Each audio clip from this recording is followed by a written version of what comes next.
Welcome back to another episode. Today we will be talking about my holiday in Thailand. Before we begin, Anna, how are you?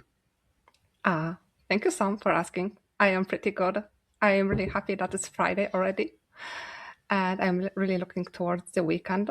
And I'm really looking forward to listen about your holiday to Thailand because I've never been to Asia, and it's really exciting to hear about your experience.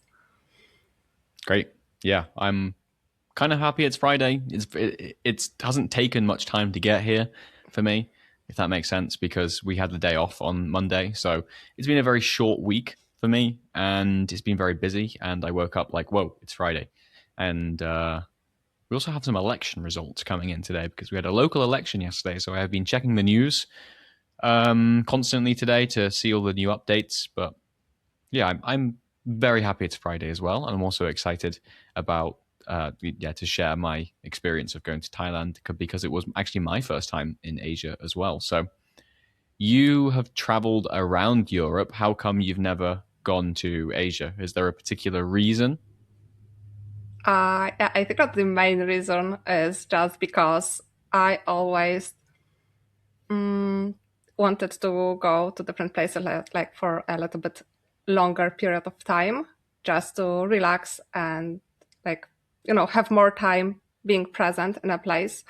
And unfortunately, Asia is not a very cheap place to visit from Europe, so it used to be much more affordable for me to just find some place on Airbnb or some camping place, and then the main cost is only like the flight to get there, and then you can just stay longer, walk around, see the place, experience the place.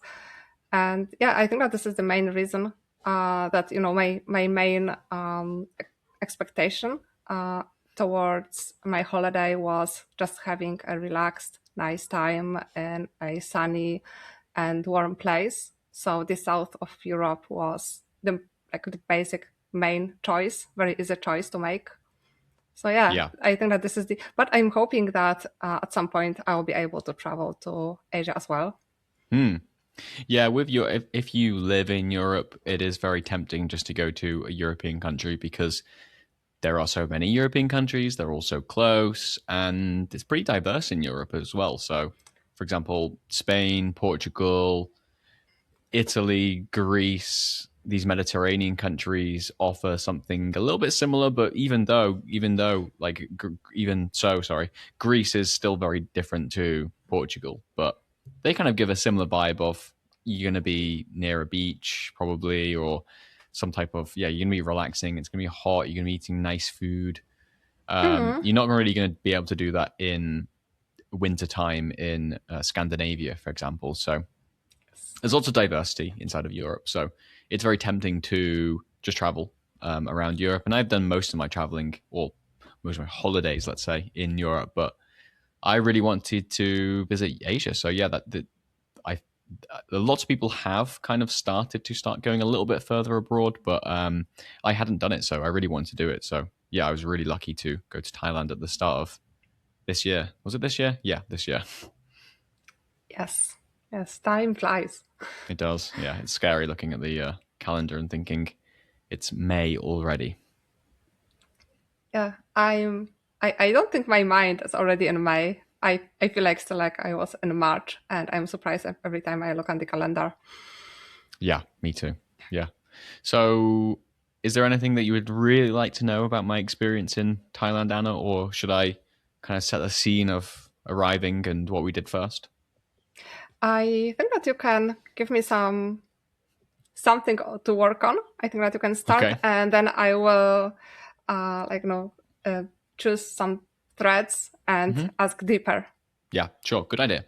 So, just before I begin, I do want to make a comment because I think once you get to a lot of Asian countries, it depends where you go, obviously. So, if you go to Singapore, it's going to be expensive. If you go to Japan, it's going to be relatively expensive, I think. But some countries like Vietnam and Thailand, you could go and not spend that much money there if you are willing to stay in like more basic accommodation. The food is really cheap there, so if you can get to these Asian countries, then you don't actually have to spend that much money, but the flight is the expensive aspect of Mm-hmm. going. So I think, yeah, our flights were the most expensive aspect of the holiday. But we were there for 2 weeks, so the accommodation kind of bill does add up. But because this was a special holiday for me and my partner, we we were quite happy to spend a little bit more money on accommodation, and we weren't like, okay, let's try and not spend that much money. We were treating ourselves. So we Yeah. did spend quite a bit on accommodation as well. But if you can get there, I'm sure there are some. Do you ever see those flights where it's just like there's 2 layovers and it's like 36 hours and you have to spend 12 hours in one airport? And usually these flights are like really super cheap, which I would prefer not to spend 12 hours in an airport and spend more money. But if you really want to Oh, go to with a Vietnam or book, something, with a yeah, nice book, or uh, maybe audiobook. yeah, yeah. I would prefer just to pay more money and just not be in the airport for a really long time. But who knows? If you really want to go on holiday, you don't have the budget for it. Then that is an option. Just There are spending options. Yeah, a sure. week in an airport. Yeah, like talking about costs, I think that it's all very, very relative. And Sure. I feel like we sometimes hold a belief that, after years is not really relevant anymore. So I started from, like, my holiday abroad started from going on a camping and like just next to Barcelona. I think that it was a couple of, maybe less than an hour from Barcelona, and like a small village that's just next to the sea. So it was extremely, extremely cheap to stay there. Mm, I think that the accommodation costed us like $3 per person. Sorry, €3 per person per night. Wow, So that it is was cheap. extremely cheap. Uh, yeah, and then we stayed there for, I think, 2 weeks. That's And it was great. that cheap because if you booked for 10 days, they would give you 4 days extra Oh, in the nice. price. So the accommodation was nice, the place was nice. And, we just set our minds on this belief that it's cheap to travel to these places. And I think that after, like, if you really search, I think that you can find cheap flights to different places. Uh, yeah, the same way I recently visited the UK, and it's also a direction that I have never considered before because it's not sunny and yeah, and Sunny warm. in June, July, and August. It can be sunny, but it's not very warm, I think. So Yeah, it's also not guaranteed. You could come in August and it could rain the entire time. So if you are going on like one holiday a year and you live in a country like the UK or Poland where it's not hot that much throughout the year, then you kind of do want yeah. to go somewhere where you're guaranteed sunshine. So I get it. Yeah, so that was my main like reasoning. And yeah, I think that we need to update our beliefs every now and Mm. then just to stay on top of things. But yeah, Yeah. back to your trip. So yeah, we went in January because that's the dry season, and kind of similar to what I said, we don't want to go and be rained on the entire time, even though it's a lot cheaper to actually go during the wet season, understandably, because fewer tourists want to go while it's raining. Obviously, the dry season is going to be better for doing outdoor activities, and lots of things in Thailand are outside. So, yeah, we went in January, and yeah, I don't really know what to tell you. The flight was really long. I was very impressed by the airplane food. I haven't like been on a long haul flight in a really long time, so I haven't actually had um, food on an aeroplane, which isn't like good because most of the time I go on holiday in Europe, so I fly with Ryanair most of the time, and Hmm. Ryanair doesn't give you free food. You have to like Hmm. order some Pringles, or sometimes they might, I don't know, do a croissant or something like that. And usually it's pretty bad if it's just like their actual fresh food. But yeah, we flew with Emirates Airline, and I was so impressed by the food because everyone thinks and says that airplane food is terrible. But I was just like, this is great. I had like a chicken curry and like braised beef in one on one of the flights. It was amazing. Wow. Yeah, and all so we had to take two flights, one to Abu Dhabi and then one from Abu Dhabi to Chiang Mai in the north of Thailand. And both flights had a screen with like films on and loads of modern films. So yeah, my girlfriend and I just watched so many films. On the way back, it was stupid. Like I literally got on the plane and I was just watching film after film after film after film until we got back. So it was like 14 Oh hours my of God. films. Did And you I was have just like like, any eye drops or something too? no, I actually didn't. But I was I was so done with films by the last film. I was just like, I cannot do another film possible. I think next time I'll mix it up and go like read my book as long as I can, and then maybe watch a film, and then go into a book or try to do, I don't know, like a Sudoku or something, and then watch another film rather than just going back to back to back to back because Yeah. Oh my my God. Can't imagine. How my long brain was the was fried. flight? Can you remind me? Yeah, it was like 14 hours. 14 hours. Oh my God. It was like two flights. It was like 6 and 8 maybe. I think on the way back it was actually 8 and 8. So yeah, I Oh my watched so God. many You films. could do a whole like trilogy of Lord of the Rings, and there would be still some time Yeah, left. I'll actually find my diary to show you what I watched during because I have an app called Letterboxd, and you can like review films on there. So I can actually tell you how many films I watched. So I these are all on the flight. I watched Ford versus Ferrari, Weapons, Eddington, F1, Begonia, The Green Mile, Casablanca, and I started watching A Bug's Life as well. I didn't finish A Bug's Life, Wow. but I Bugs watched Life, so many films. is it a what kind It's of the film is it? it's the Is it Pixar cartoon film Yeah, with the I thought ant. so.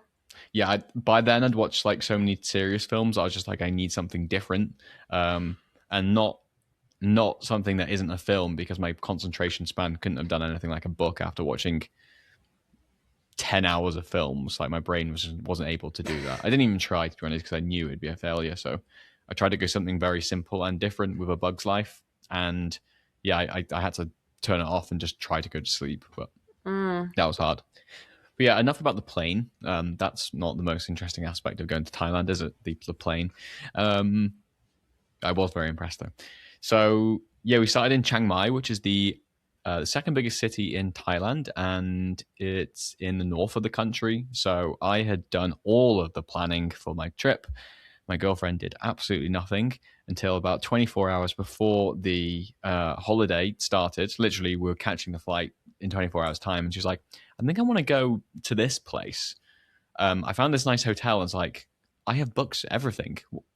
We're going in 24 hours. What are you talking about? You want to go to this? You should have done this months ago. And she was like, oh, right.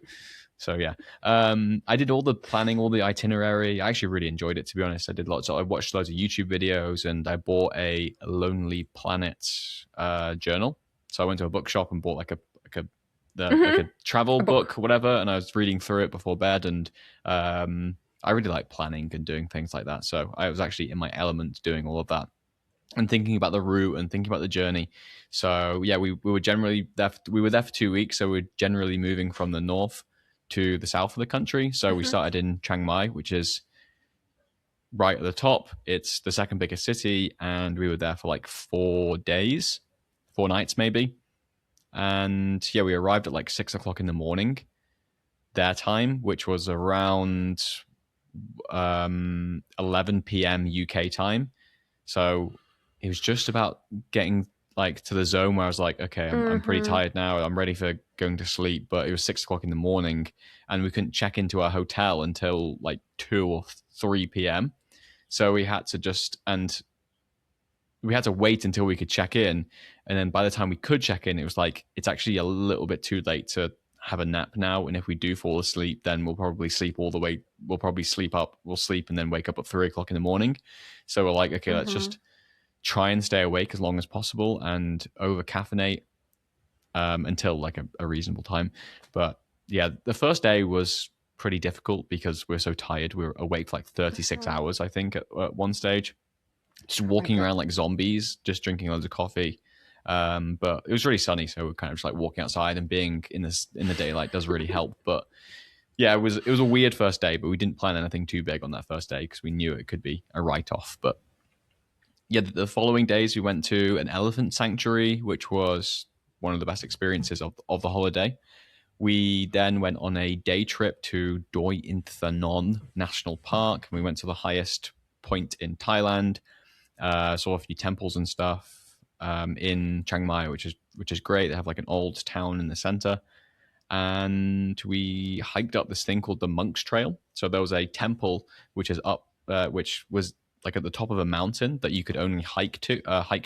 So there's no like road getting there, so you had to walk for like an hour and a half to get there, which is really really fun. And then we went to like an even higher temple, which you can drive to, where loads more tourists were because you could drive. But yeah, that was another one of the days. And then I can't remember what we did on the final day of Chiang Mai, but I think we just wandered around and looked at more temples. There was maybe something, but I have forgotten. No, that was it.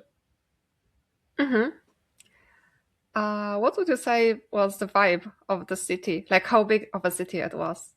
Mm. It's not huge in terms of the city center because a lot of the tourist stuff or a lot of like the main things that are happening are basically in the old town, which is directly in the middle, and there's like walls and a moat surrounding it, just like a small, a thin river maybe, which surround it. So we spent most of our time in there. We did go to a farmer's market outside of the center, but we spent most of our time kind of like in the very central part of Chiang Mai. So it's very casual, chill, laid back, not very pedestrian friendly, to be honest. There wasn't like, I'm used Mm, to walking around, and there was in the old in the actual center it was better, but lots of when you're walking like outside it, there's no actual places to walk, so you're basically walking on the road a lot of the time, and mm-hmm, scooters would go past you pretty quickly and cars would go mm-hmm, past you. And I like walking around a city, so that didn't feel great a lot of the time, but generally it was, yeah, very nice. Wasn't too intense. We wanted to go to Chiang Mai because most people fly to Bangkok because that's where the best connections are because it's the capital. But because I had never been to Asia before, I thought that maybe flying into Bangkok and then spending a whole, yeah, I thought it might be a little bit too intense to begin with. So Chiang Mai felt like a good option to start with to ease myself into the journey. But yeah, it was pretty chill. It was very laid back. It's a nice city.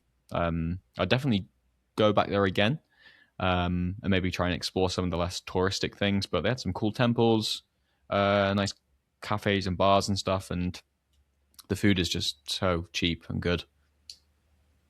nice, nice. What was the weather? It Like where? was, yeah, it was sunny. It was like 20 between 25 and 32 Oh, sunshine.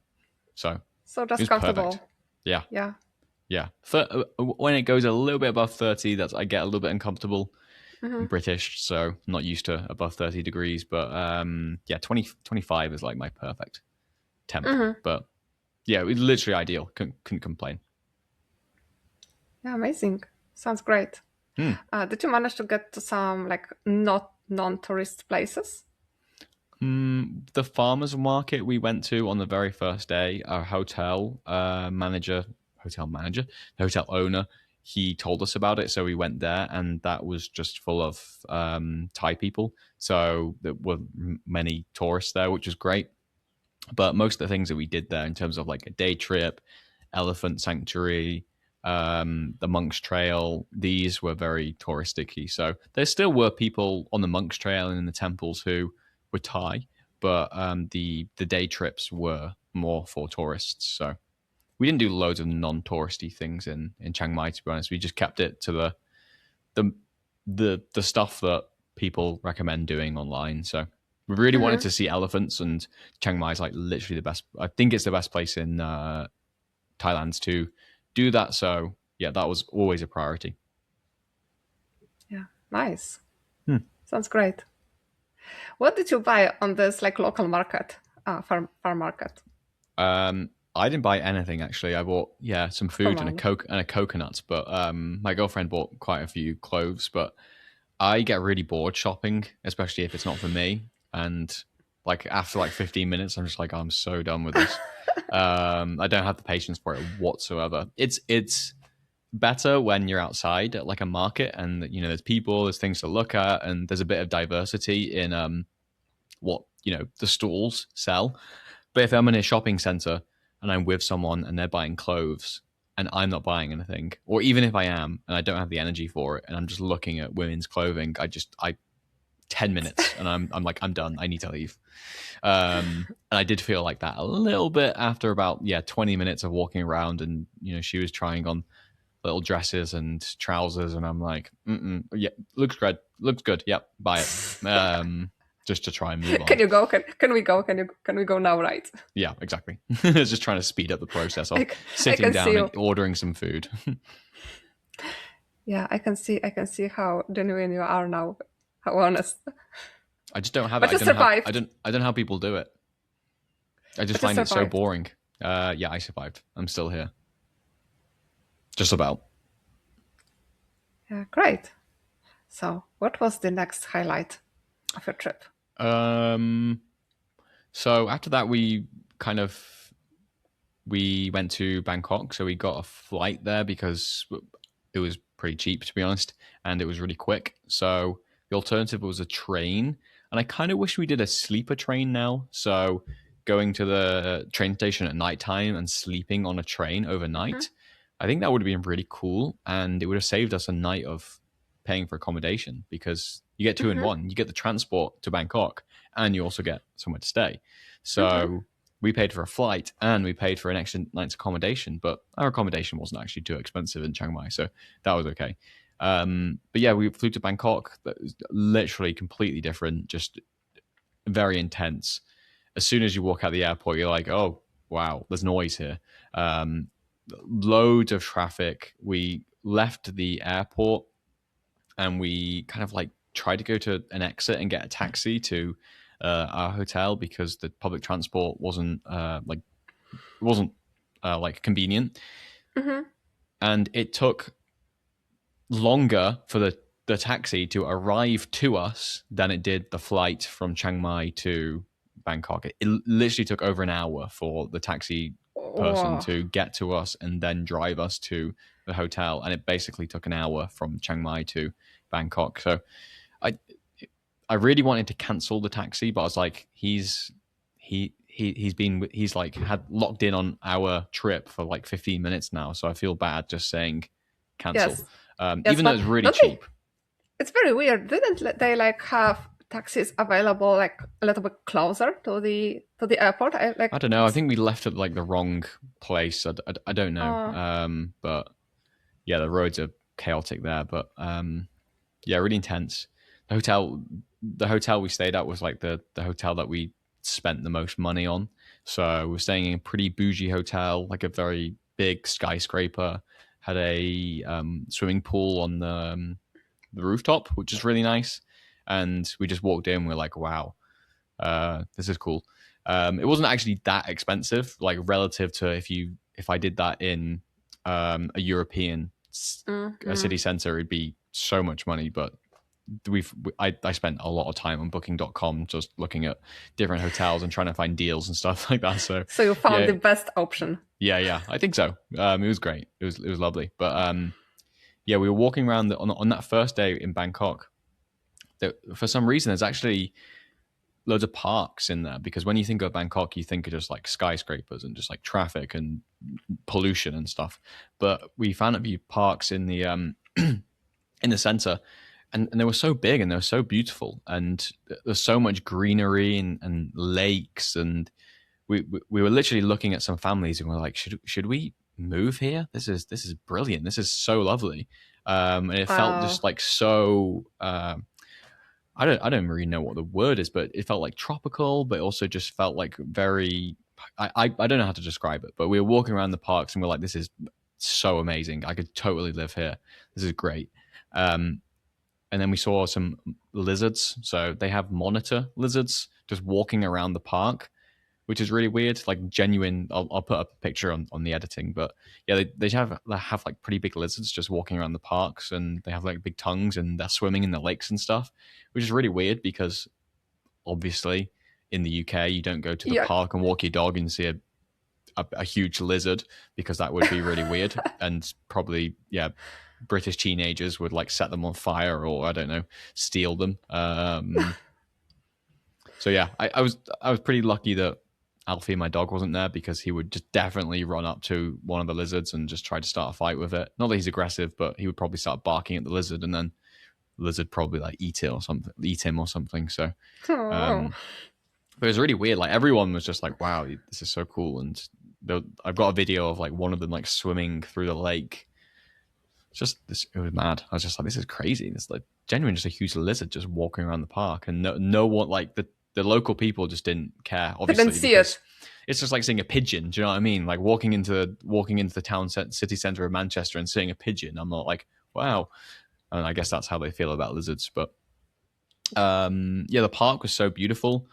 But then as soon as you get onto some kind of like places in terms of the like some of the roads and the crossings, you're just like, wow, it's so busy here and so intense and so loud, and we're like, couldn't live here, no way, too intense.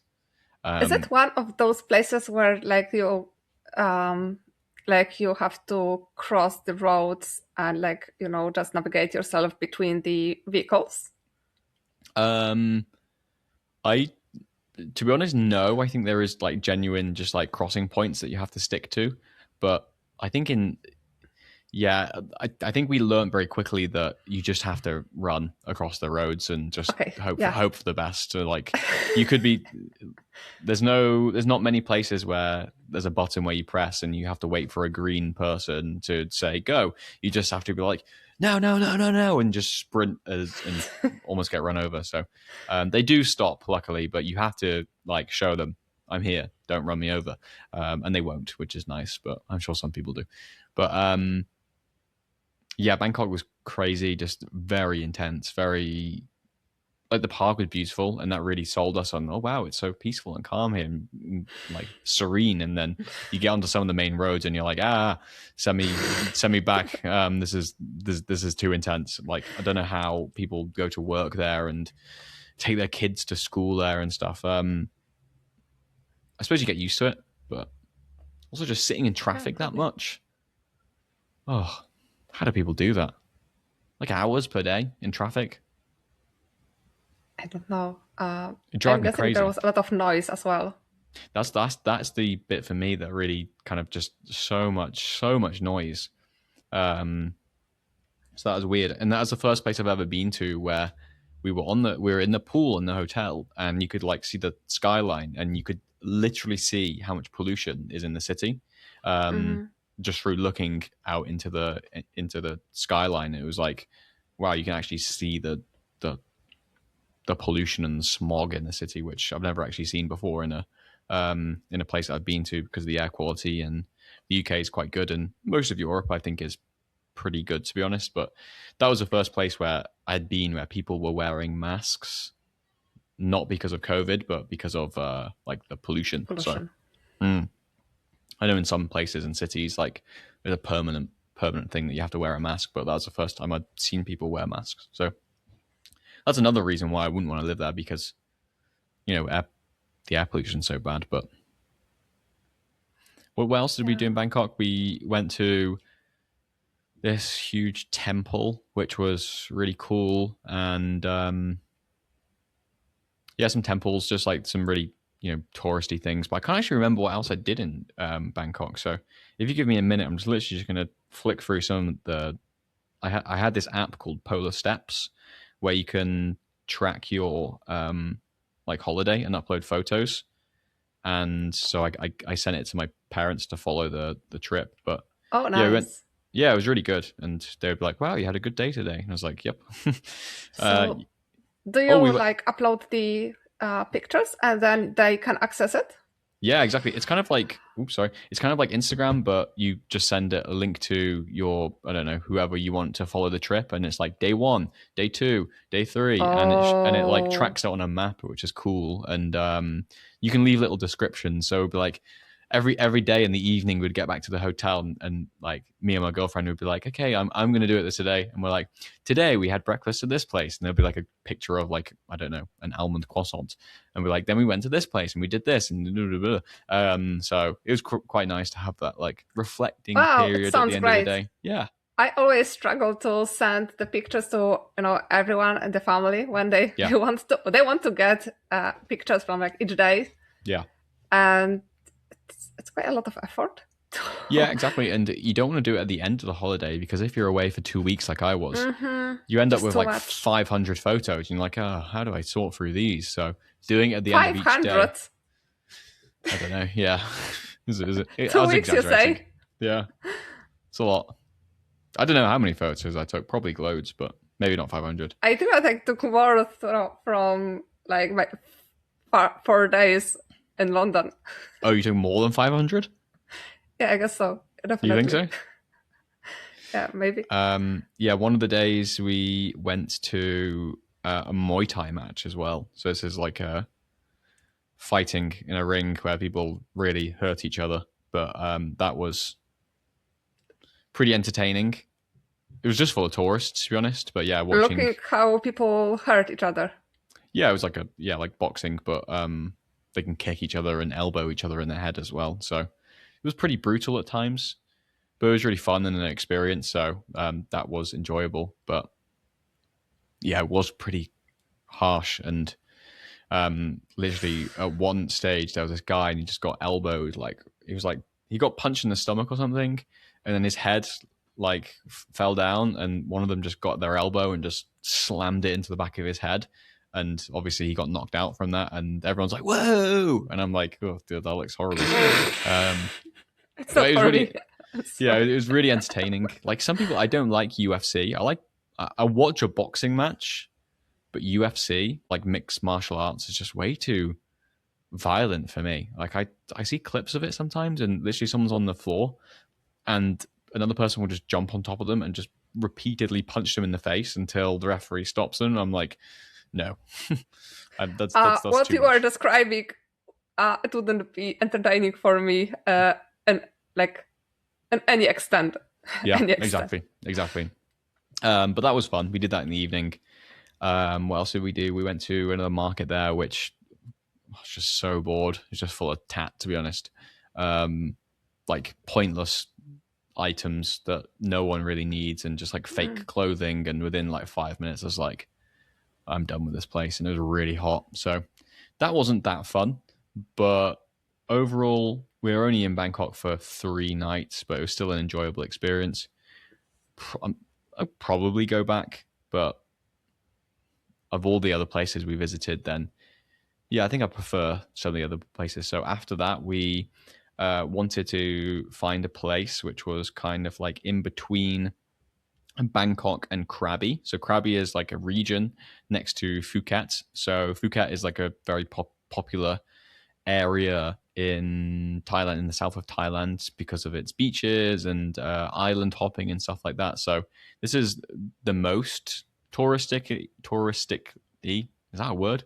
Touristy area in south of Thailand, and loads of I think loads of Russians and Ukrainians are there at the moment for some reason. So we wanted to avoid that area, not because of the Russians or Ukrainians, but because it's so like overly touristy. And Krabi is like the region next to it, but still has the beautiful beaches and stuff like that. So we wanted to find a place, and we were flying from Krabi to Manchester.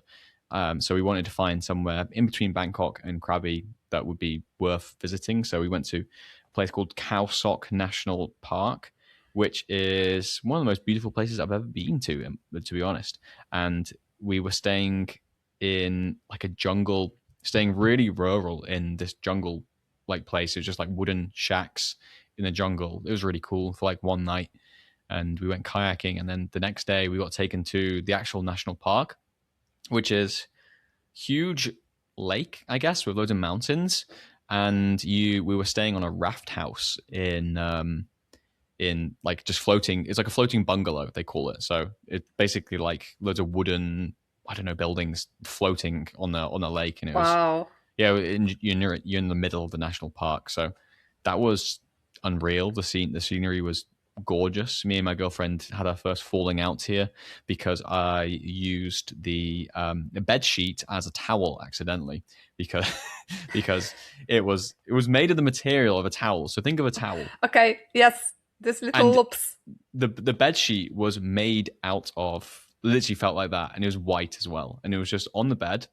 And I picked it up, I took it to the shower after I don't know, the day before dinner, and I got out of the shower and I put the towel around me, and it was from the top of my chest here all the way down to my ankles. I wanted to ask if it wasn't too big. It was huge, and I was like, look how big this towel is, it's crazy. And then she was like, I think that's the bed sheet. And then it was really wet, obviously, and I thought, oh, it's no problem. I'll just ask after dinner to get another one. I'll just say that, I used it as a towel accidentally or something. And then I waited until after dinner, and then they said, oh, actually, we don't have another one. So we had to use another bed sheet which they had, which was like a soft blue one, but way too hot for the room. There's no air conditioning, just a fan, and it was like 35 degrees. So that was our first falling out, to be honest. But it wasn't serious. But I look back on that as quite a funny moment, but I don't think she found it very funny. So, but yeah, the national park was beautiful, and we went on an animal safari, and there was a guide there. He had a boat, and he was trying to take us around and show us different animals. Unfortunately, we didn't actually see any animals. We heard monkeys and we heard elephants, and he was so disappointed because we were so close to these elephants and we could hear them, and we could see the bushes moving, and we were waiting there for like 45 minutes. He was like, shh, shh, shh. And then nothing actually appeared, and he was like really sad that he wasn't able to show us the elephants. So, oh well. Oh no. Well, it happens, I guess. Yeah, he was really funny though. He was a bit crazy. He kept on saying that he was born in the jungle, and he was like, all you stupid Europeans or Westerners, you go to school and you buy shampoo and you do all these things, and we have it all in the jungle here. And he was like, you have baths, and he just like would jump into this like pool of muddy water, and he'd be like, we have a bath here. And I was like, oh, okay. Okay. Doesn't look the same. But he was really fun. Okay. It was a little bit intense, but yeah, he was a fun guide. He made the trip better. That's all that matters, right? Yeah, that's what you want from a guide. Just makes the trip better, not worse. But yeah, so he did the job. Totally. So yeah, we were there for a few days. Then we went to Krabi, which was the last part of our trip in the south of Thailand.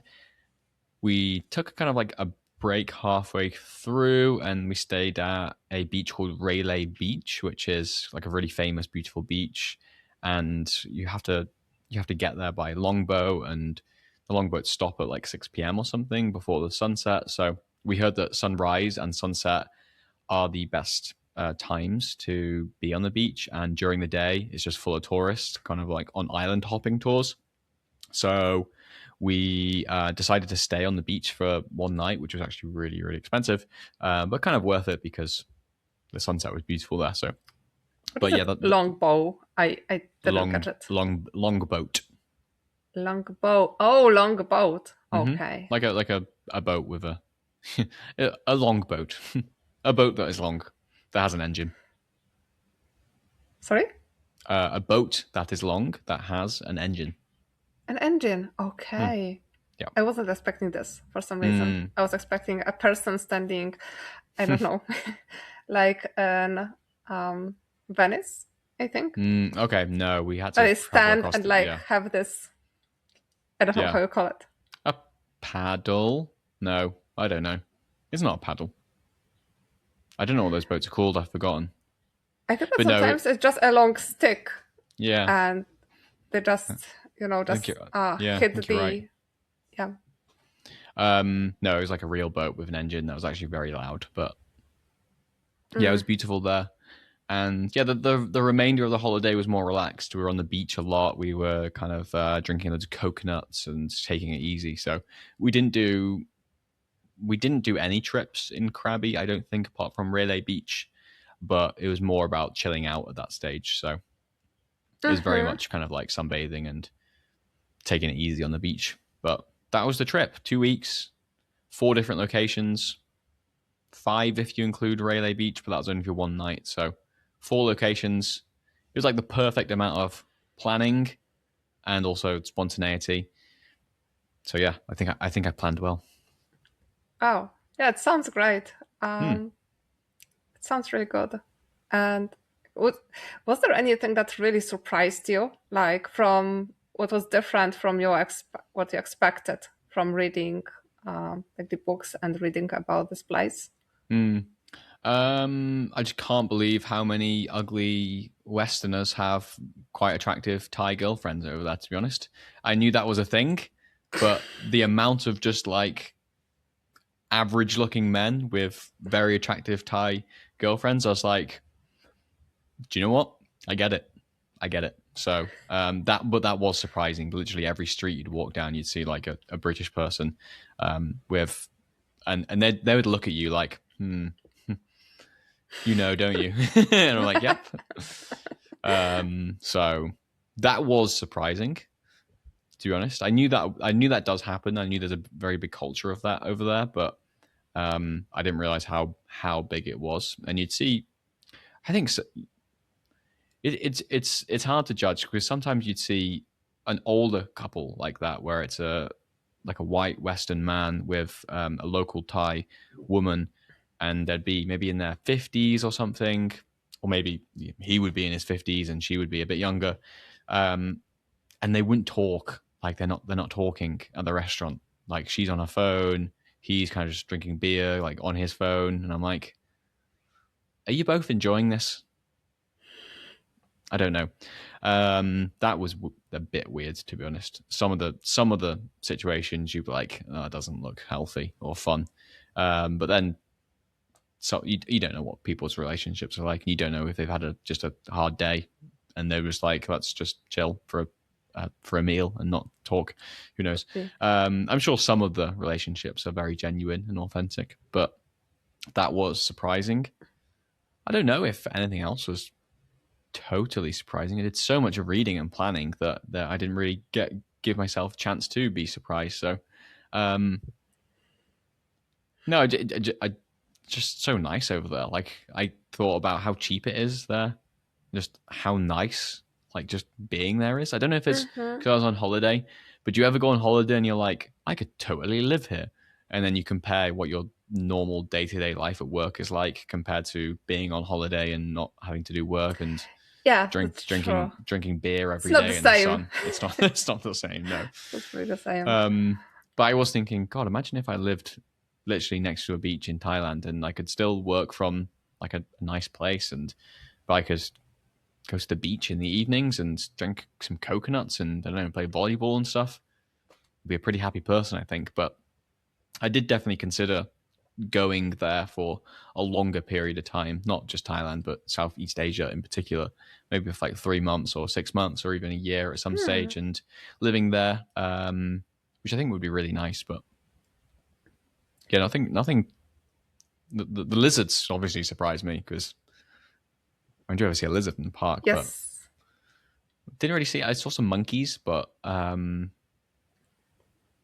yeah, nothing too, because you see some like videos of monkeys getting really close to people and stealing their food and stuff, or even stealing their phone. That didn't happen. But one thing that surprised me actually was that we weren't allowed to drink alcohol on one of the days because it was an election, and you're not allowed to bars and places like that aren't allowed to sell alcohol on election day. So in a hotel in Bangkok, it was like had a huge sign saying, "Sorry, we can't sell alcohol today," which was I can imagine really annoyed some British tourists that love to drink. Yeah, it's surprising. I think that it's a good thing though. Like I don't citizens know why. should be sober to vote. Yeah, but who? But why? Do you think people are really going to change their mind? They're gonna have one idea in their head in the morning, and then they're gonna get drunk and they're like, I'm gonna vote the far right. I'm drunk." I don't think so, but it makes sense logically, but how many people are going into the booth drunk and also to the point where it affects their or like alters their vote? I don't know. Yeah. Maybe there are people who just Maybe it wouldn't happens all the vote at time. all Yeah. if they drink that day. Yeah, that's true. I can imagine some people saying, "Oh, I'll vote after work," and then they go to the pub and then they forget. Mm-hmm. Could be. It's a good point. Maybe they should do that Uh, in the UK. Who knows? what about the food? I think that Thai food is pretty spicy. Yeah, Is it true? I think they know that they They don't. adapt for Yeah, they tourists. adapt. Yeah, so I literally didn't eat anything that was overly spicy. Like I have quite a high tolerance in terms of spice because I do eat quite a lot of spicy food anyway. But I think they're just so used to Westerners going over there and going, it's too spicy. And then them having to take the dish back and then make it again. And then they probably bring it out and they're like, okay, here is it. Here's a mild version of that dish. And then them being like, it's still too spicy. Then them having to do it all again. So they really tone everything down and they ask you, how spicy do you want it? And I was never really brave enough to say a normal amount, or I was never really brave enough to say, yeah, spicy. I would be like, it's fine, just like normal, or like, yeah, medium. But like the medium would be quite low because they think that Uh-huh. I won't be able to tolerate it, which is understandable. They don't want to take a risk. They don't want to bring out a meal and then send it back and then have to make a new one. So the food wasn't actually that spicy at all. And if this is one of the reasons why you wouldn't go to Thailand or one of these countries, then it's fine. They're so used to people saying not spicy. I overheard so many people being like, no spice, I can't do spice, and they would be very accommodating. So it's pretty chill there, to be honest. Mm. Yeah, I can understand that.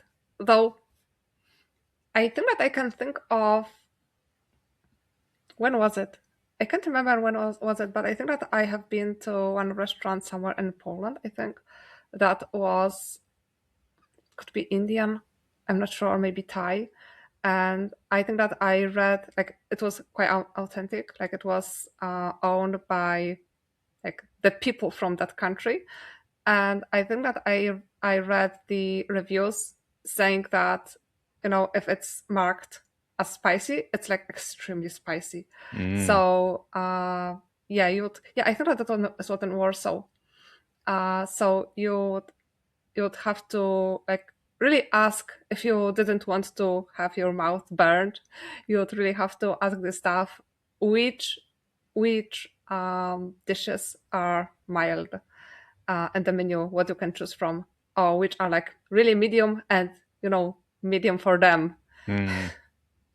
Yeah, that makes sense. They need to give some warning, don't they? So usually they have like a chili meter in the UK. So like one chili for mild, two chilies for medium, three for you're brave. So, but we have loads of curries in the UK, so we're kind of used to eating spicy food. I'm not sure so much in Poland how often spicy food is Yeah, I sold. think that in such places you are choosing more. It's different if you have a place where loads of people come Hmm. and maybe they are not aware and you have to adapt to them, or it's different from a place when you have a restaurant that is supposed to be authentic and real and give the real experience of this food. Mm, So then people who come there, they chose this. They have chosen this place yeah, consciously. totally. Yeah, makes sense.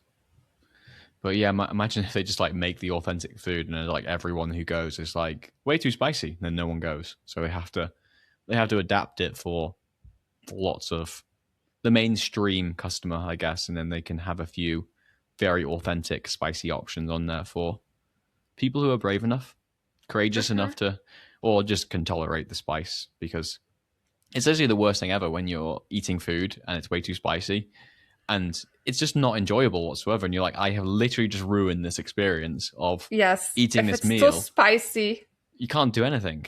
nah. Yeah.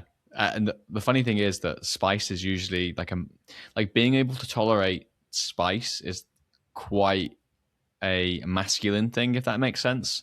So like if you get something spicy, it's just like, oh, he's, I don't know, strong, or not like masculine, but I don't know. It's more masculine if you get something more spicy, and if you get something that's mild, it might be seen as like less masculine, or like, I don't know, or feminine or something like that, or just I don't know, you're softer in some regards. So I can imagine quite a few men, especially if they go to like going to for a curry is something pretty normal in the UK. So loads of lads will go with their friends and they'll go and drink loads of pints of beer and go for a curry. And I can imagine so many people just get peer pressured into getting something spicy, and they're just like, oh my God, I'm never coming for a curry house again. You can see the steam like going through their ears, but they're like, oh, delicious. Yeah, they're sweating like they've just run like a marathon or something. And I think beer doesn't actually help. I think it makes it worse. Milk. So, I think that's milk does. Yeah, I think, yeah, but if you're in the restaurant and you're like, can I have a pint of milk, please? You're probably going to get laughed at. So that's true.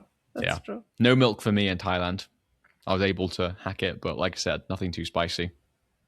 Other than that, nothing really.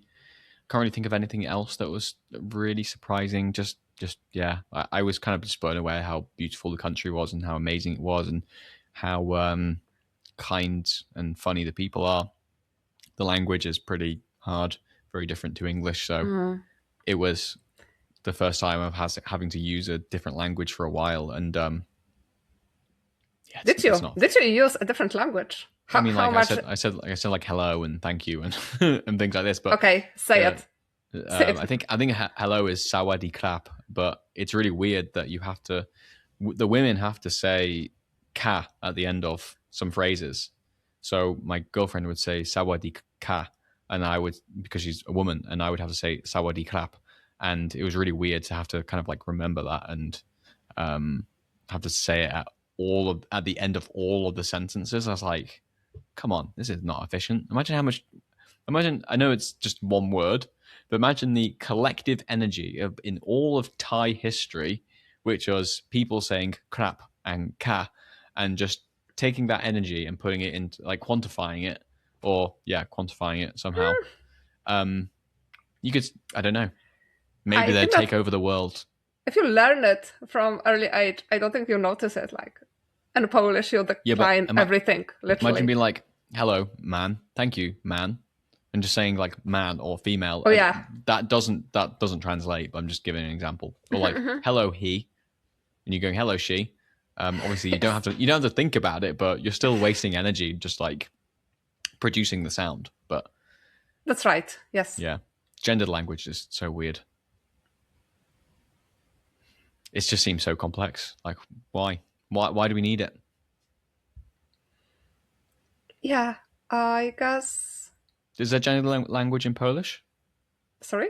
Is Polish a gendered language? Do you like Spanish or Italian? It is, yes. Like it all is? the. So do you say all the endings of like any verb? Really? Yeah, you have to adapt. So silly. What's the point? Silly. What's the point?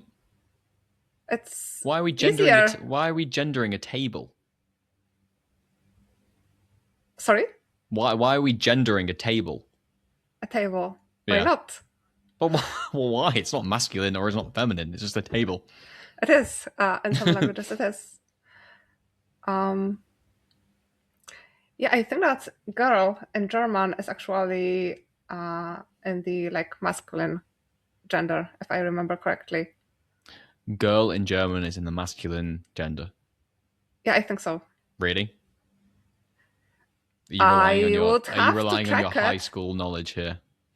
I would have to check it, but I think I would have to double check it, but I think that I am correct in here. Well, if there are any German listeners that have made it this far, German speakers who have made it this far, then let us know in the comments. But that sounds intuitively wrong. But I know nothing about German, so you're the expert out of the two of us. Oh, I'm not expert by any means. You know more than me. I don't know any Probably. German. Guten Tag? What does that mean? Good morning? Guten Tag? Yeah, good morning, yes. Good Okay. good day, actually. It's Okay. Tag would be day. Do I know any other German? No. That's actually crazy. I don't know any other German than that. Like, German is a pretty big language, isn't it? Like, I know more French words. Like, je voudrais, ça va, oui.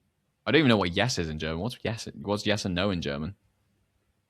Yeah, and nine. Yeah. Oh, Yeah, I did know 9. that. I did know that from playing. You know what I remember? I- Schmetterling. What does that mean? Schmetterling. It's a butterfly. Oh, that's nice. How do you say it? Schmetterling. I think I butterfly can't sounds remember nicer. the gender, to be honest. Okay. I do know. How do you say it? Ja? Yeah. Ja? Is that yes? Yes. But it's spelled with a J, isn't it? Like jar. Yes. Yeah. Jar. I do, and 9. I remember that because I've played the Secret Hitler game. Did you? Yeah, have we not spoke about this? How was it? I love it. It's great. It's like Mafia, but it's with, but better. Yeah, with someone's Hitler, which, you know, some might find offensive, but it's such a fun game, and it is weird that you are either a liberal or literally like we played when we were camping. A fascist, yeah, and we played when we were camping once, like for I don't know, an hour or two, and my girlfriend went to the bathroom. And with like another one of the girls, and she said out loud in the bathroom with other people, I really want to be a fascist, because she'd been a liberal the entire time. And like she wasn't thinking about it until like she left the bathroom. She's like, oh, I literally just said I want to be a fascist out loud. So that's quite funny. But you know, yeah, in that game you have to vote people in as chancellor or what's the other one? President? Is it president? I think so. President and chancellor. And yeah, you have to vote them in with a ja or a 9. So I do remember that. Yeah, it's a great game. But you choose the rules and not like completely randomly, right? You have these like little sachets with the role. I don't know what you mean.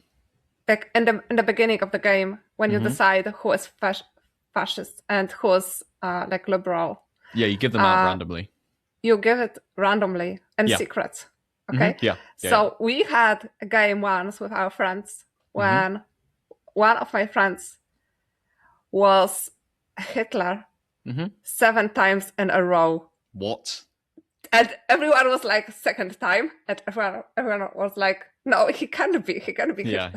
And then he was third time, and everyone was like, he acts like he might be, but not third time in a row, right? And then again, and I don't know how it could happen. The thing is, you can actually use logic to be like, it's so statistically unlikely that he is Hitler again, so it can't possibly be him. Yes. 7 times?